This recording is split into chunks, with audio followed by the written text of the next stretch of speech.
আবারও ধোকা নিয়ে এসেছি। ধোকার প্রসেসটা দেখালাম না, জানেনই আপনারা, একবার দেখিয়েছি আর একবার ভিডিওতে। তা ওই পেস্ট তৈরি করলাম একটা, আদা, জিরে, টমেটো, কাঁচা লঙ্কা আর আপনার হচ্ছে ধনের গুঁড়ো দিয়ে একটা পেস্ট রেডি করে রাখলাম। তারপরে ধোকাটা যে করেছিলাম ডাল বাটাটা, সেই ধোকাটা তৈরি করে একটা থালার উপরে একটু তেল দিয়ে সেটা বিছিয়ে দিয়ে ঠান্ডা হওয়ার পরে বরফির আকারে কেটে নিয়েছি। তেলের উপরে বরফিগুলোকে ভালো করে ভেজে নিয়েছি।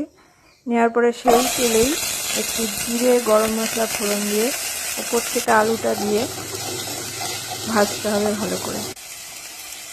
তারপরে নুনটা দিয়ে দিতে হবে। নুনটা দিয়ে সেই পেস্টটা যেটা গুলে রেখেছিলাম সেটা দিয়ে দিতে হবে। তারপরে ভালো করে নেড়ে চেড়ে আলুটা সেদ্ধ হওয়া পর্যন্ত অপেক্ষা করতে হবে। তার উপরে একটু মিষ্টিও দিয়ে দিতে হবে। দেওয়ার পরে সেটাকে ভালো করে কষে পরিমাণ মতো জল দিয়ে দিতে হবে। জলটা একটু মানে বরফিটা তো জল টানে, একটু বেশি দিতে লাগবে।